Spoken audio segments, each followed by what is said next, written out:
Thank you so much, everyone, for staying with us. We've been seeing a series of meetings with different stakeholders. The President, Bola Tinubu, met with members elected for the 10th National Assembly. They will be inaugurated on Tuesday, which is the 13th of June, 2023. Now we are entering into the final moments before the members elected into the 10th National Assembly will elect presiding officers in both chambers. There's been a lot of horse trading, and there are several interventions, of course, in a series of interest on the leadership. The president is interested, Bola Tinubu. He met with members-elect, but some of them were absent.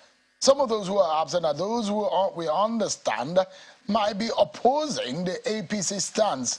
Well, a civil rights organization is also interested. Uriwa is a human rights association of Nigeria, who is opposed the choice of the APC, especially for the Senate President, Senator Godswill Akpabio. They said he has not shown enough capacity for him to get into that office, and they're not confident on his previous performance in public office to handle the enormity of the task of that office.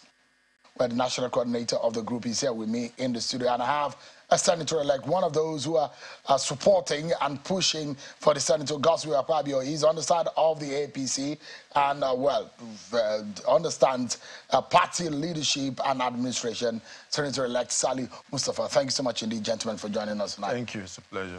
Senator-elect, how is it coming? Well, it's looking good. And final days.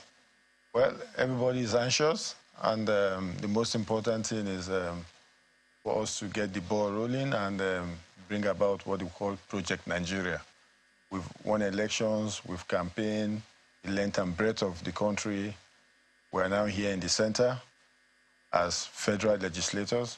The most important thing is how do we secure, stabilize, and move the country forward by supporting the administration. But you had a meeting with the president yesterday. Yes. How would you describe that meeting? Well, it was a very cordial meeting, and everybody that attended that meeting gave it to President Tinubu. The way and manner he approached the meeting, the way he appealed to the sensibility of everyone in that meeting hall was marvelous. He did not come out with any coercive force. He only appealed to our sensibilities and also pleaded that we should please work together. The most important thing is let us deliver on the promise of our campaigns. Let us deliver on the dividends of democracy to move the country forward. Are you worried that there are opposition despite the intervention of President Tinubu? The party has made its position known, but there are still people who are unhappy. The likes of Senator Ojuzo Kalu, Senator Osita Ezenaso, Senator Abdulaziz Yari, and a number of opposition lawmakers were not at the meeting, and they've shown that they're not going with the decision of the party. You see, as a former party administrator, this was one of the reasons we were always pushing for people to buy into the party manifesto. You see, we have a culture here that people just jump from party A to party B, all in the name of winning elections. If you really believe in the ideology of the party, then you won't get to this stage and be having this disagreement with your party. We should be thinking of how do we deliver on the party ideology, on the party's manifesto. If we are all true members of a party and we believe in it and we have ideological conviction, we will not have this disagreement. Are you saying that those who do not stand or who do not support the party's position they are not party men? I'm not saying they are not party men. They are party men, but they don't really have the ideology of this party. When we were forming this party, we had an ideology. And you see, for me, I believe people should sometimes allow consultations to take place. There was enough consultation before the party arrived at this choice.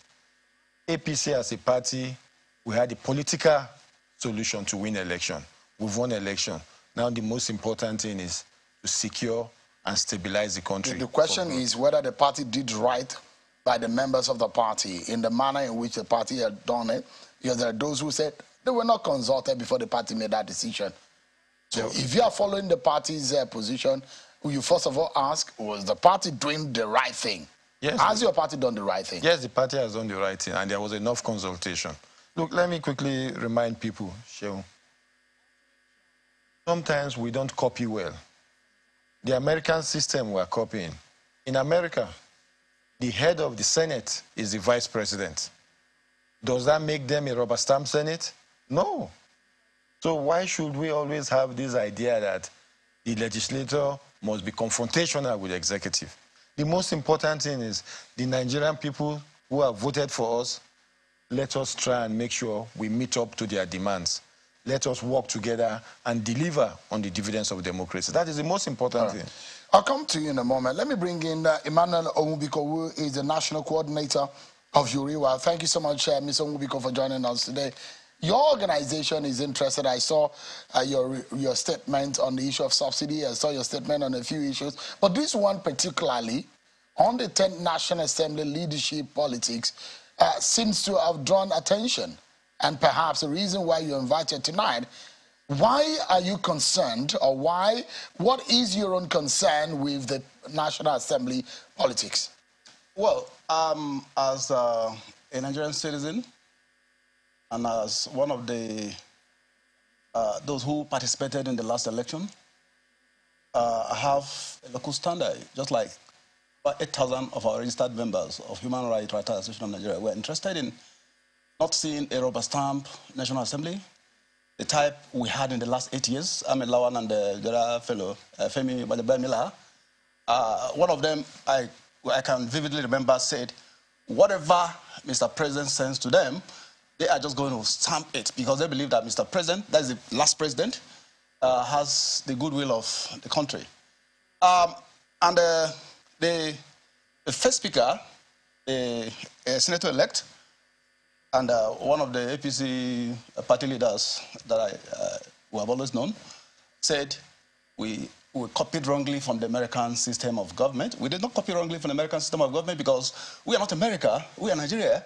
And Nigeria democracy is just a new democracy, just a baby democracy, and we are on a very learning curve. And our constitution is there as a guide, a constitution, not the party manifesto. The most important and strategic legal rule that governs everybody, including political parties. Because political party is just a minute organ encompassed in the Constitution. You asked about our interests. The people of Nigeria are the owners of the sovereignty of Nigeria. If you go to chapter 2 of the Constitution, section 14, and you go down there, you see it.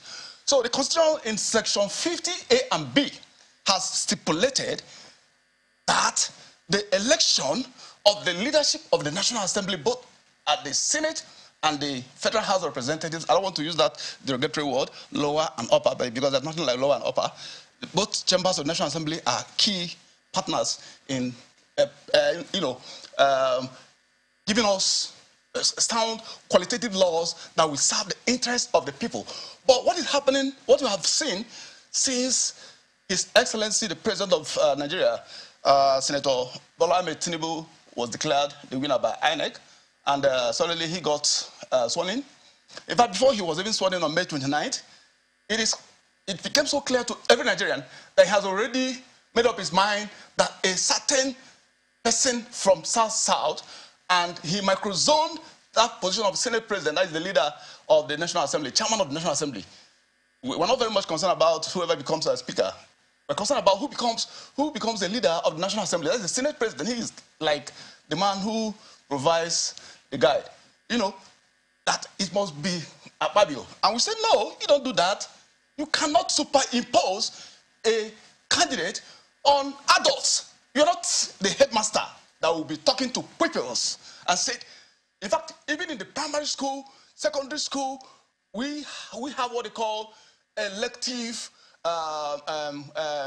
activity to elect class monitors, ordinary class monitor in the secondary school and even primary school are not imposed by the headmaster or any other person, but are usually elected by those who are in that class, whom the class monitor is expected to serve their interests. So, Section 50A A and B of the Nigerian Constitution, that is the ground norm, that is the, the major, the supreme law of the land has stated that it is only the members of the National Assembly, not the president, not the party chairman, not the party leadership. The party has already performed their function by allowing those of their members to contest, have already sponsored those of their members to contest for elected offices, and they have won. You don't have the mandate to impose it on them. You can suggest. Well, I mean, like is this subjected to? US and other, is this subjected to the? It will be subjected to. So I see the decision of the party, yes, in consultation with the president-elect at the time, with the president now, that these are suggestions which will be subjected to an election. They are not. And that's the reason why you think they are not? They are not. Because there are people who are opposed. If you read the story that had just circulated about 30 minutes ago, it says President Tinubu, ex-Governor Yari, in fresh tussle over 10th Senate presidency. There was no consultation. There was no agreement. In fact, the Constitution did not say you have to consult. If you have a copy of the Constitution or you have your Google, you Google it. Section 50A and B of the Constitution says the modality for electing who becomes the Senate president. The Senate president is not superior than any other member of the... But we've seen a situation where yes, the president in the past had said, this is where I'm going, and members on the floor decide to go the other way. Which is the right thing. Which is the right thing to do. Because the president has a right as a citizen of the country. It is not in his place to suggest that this person, and he insists that a particular person or a zone must produce the Senate president. What do you think is right in your own, just a moment, Senator-elect, yes, what would you say is a right thing to do? There are opposition to the position of the party and that of the president and the vice president on how the leadership of the National Assembly should be. But in your own sense, at Uriwa, yes, what do you sense that should be the right thing to be done? Most Nigerians, not just Uriwa. Uriwa is just a very small NGO. I speak the mind of a lot of Nigerians. And if you read the editorial of The Guardian, that was published like 2 days back, about the kind of intense, they call it that scandalous race to 10th National Assembly leadership. It's only a man who has not lived in this country physically, maybe a man existing in the outer space, that does not know the experiences so many of us had with the rubber stamp Senate and the Federal House of Representatives led by Senator Ahmed Lawan and the other guy, Femi Bajabamila. Ironically, Ahmed Lawan, that is the chief rubber stamp leader of the Senate, is on the other side of the divide. He's now saying, no, Mr. President cannot bring Akpabio as the Senate president. So, I mean, it's very comical.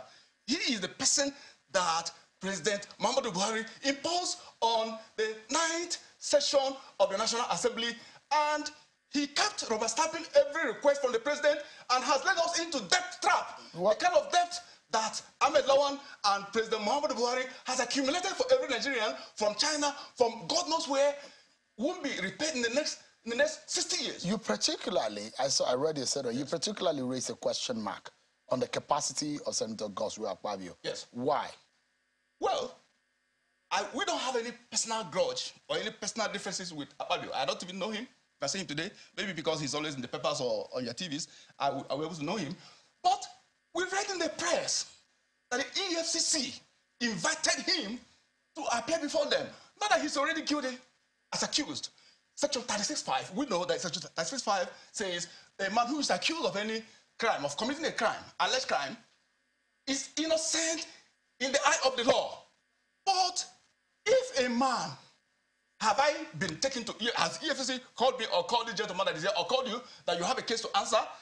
If a man has been called by the EFCC to provide answers to certain queries regarding how he managed the resources of NDDC as the Minister of National Data, he has to go and give account of what has happened there. Have you been reading what has been happening? It's not only him.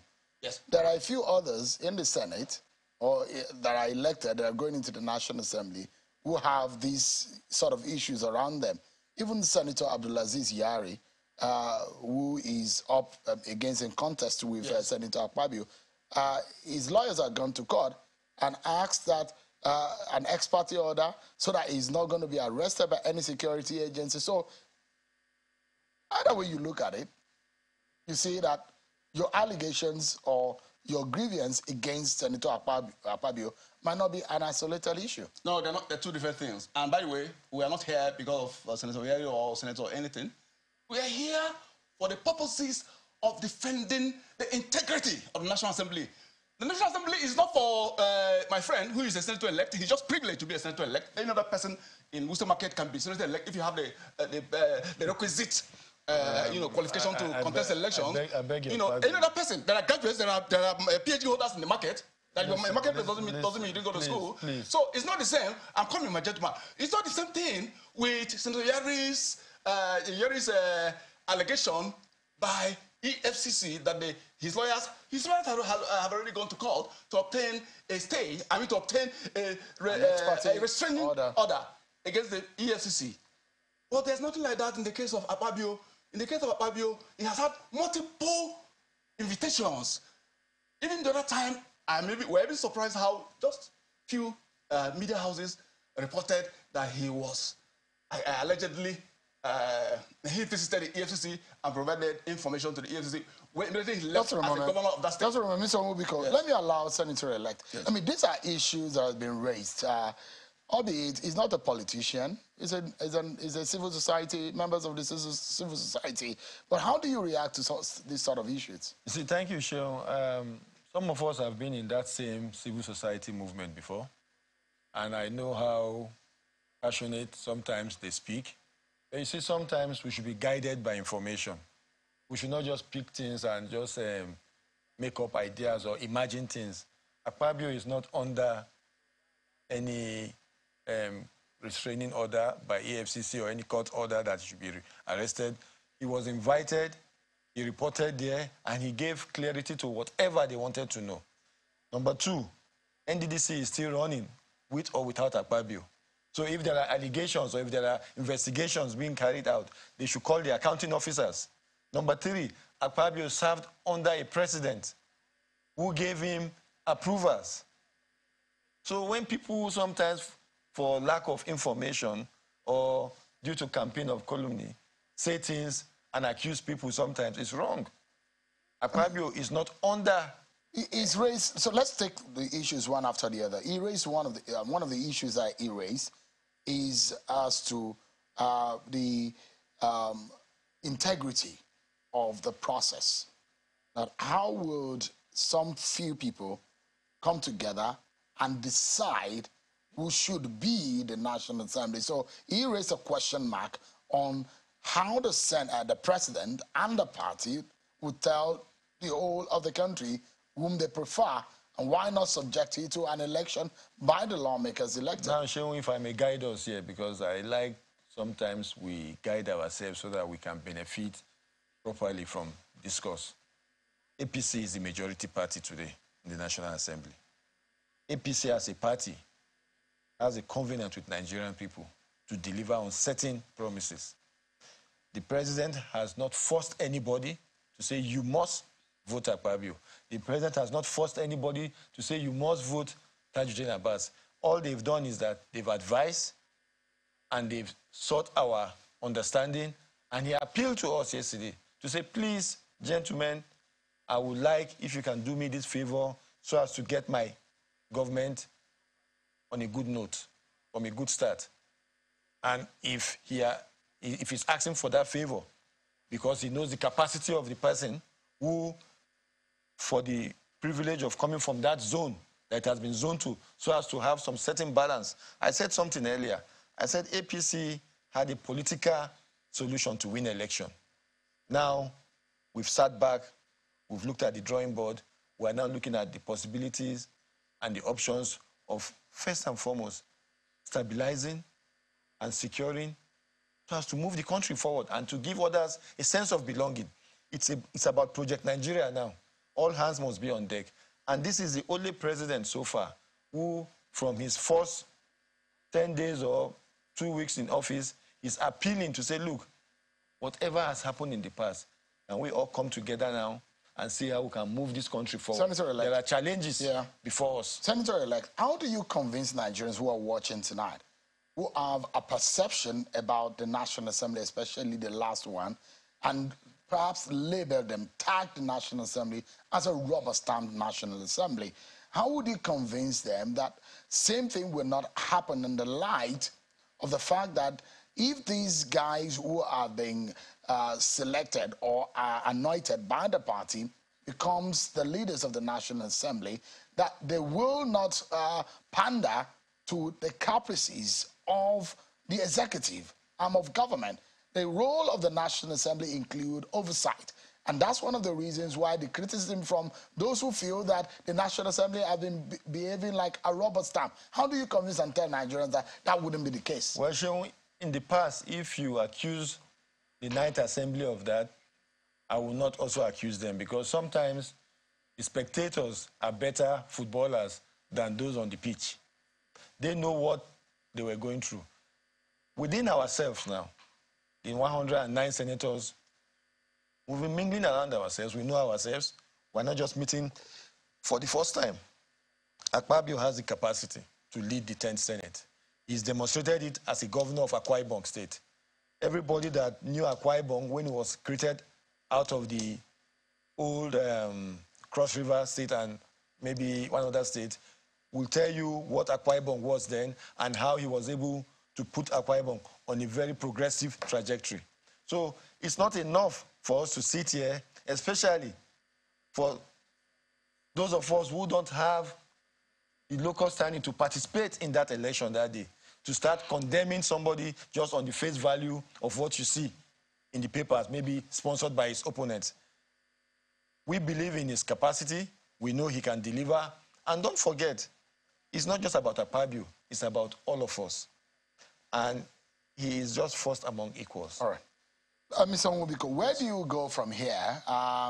It does look like the president has stated his position. The National Assembly members will go on Tuesday. Should everything go according to the APC and the president's plan? What will be your position? Yeah, there's a mistake he made. He said Akpabio was invited and he presented himself and clarified issues. That was the first time he was invited, when he was a governor. As Minister of Niger Delta, and the invitation that was extended to him by EFCC was only responded to by his lawyer. Show me evidence where he attended the invitation that was handed to him by EFCC, and the EFCC is just suddenly quiet. We don't know what's happening. Maybe EFCC is also part of whatever gimmick is going on behind. And you don't have to say that those of us don't know. What do you know, National Assembly? That a journalist of about 25 years standing, I'm a journalist at the highest level, I practice at the highest level, the Guardian newspapers, at the highest level of journalism. I covered the course for 7 years. So you don't just say those of us who don't have locals. What do you mean by those who don't have locals? Have you read a constitution? Who owns the sovereignty of Nigeria? The people of Nigeria own the sovereignty of Nigeria. Are you going to cast a vote? Wait, are you going to cast a vote? What is the implication? What is the import? It doesn't matter whether I'm going to vote or not. It doesn't matter. Will Mr. Tinubu vote on that day? So what are you talking about? I'm just like Mr. Tinubu. Has Tinubu forced anybody to vote for? He has. He has been saying it. He has been. He told you. He told you. He's been in the media. Please, can you tell Nigerians what section 50A and B says? Just for a moment. Section 50A and B. No, have to read it out. Just for a moment. Just for a moment. I don't want to. This is a conversation. It's a conversation. It's a discussion. So we don't have to. Absolutely. So I wanted to rest your case, Mr. Nwubiko, tonight. And I asked the question, what do you think will be your own reaction, or how would you relate to what has become more or less an obvious path in the way and manner the APC says they will go on Tuesday? Yes, APC is a majority, but it has a very small majority, just 57 or so, and the other parties have like 50, so or something. What Nigerians expect? 50, 59. Yes. So is that a majority the way you're talking? Like we are the majority. If you say the 9th session, APC was the clear majority, I will say okay. But now they're not the clear majority.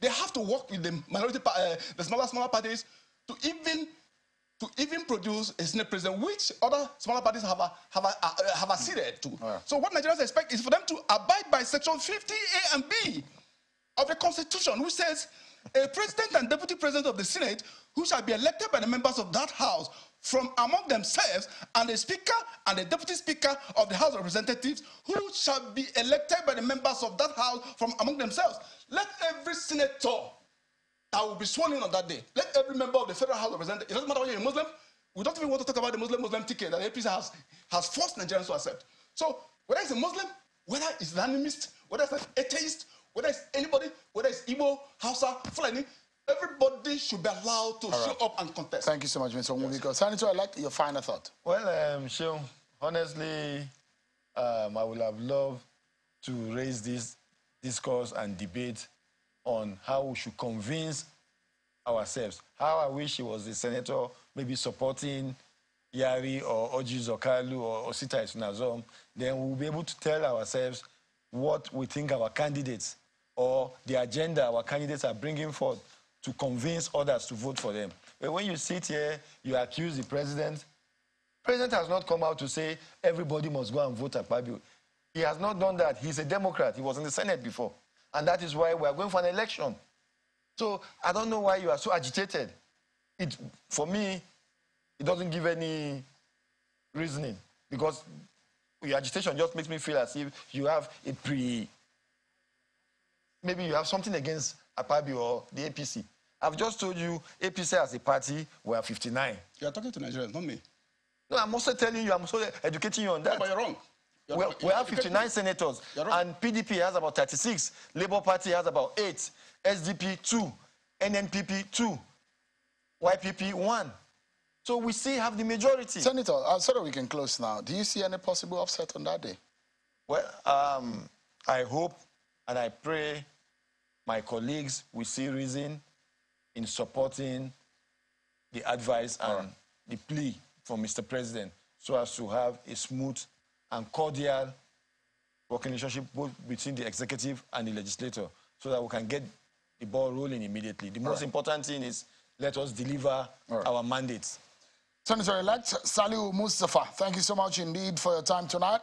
And Mr. Emmanuel Omubiko, the National Coordinator of URIWA. Thank you so much, gentlemen. I appreciate it. It's a pleasure. Thank you.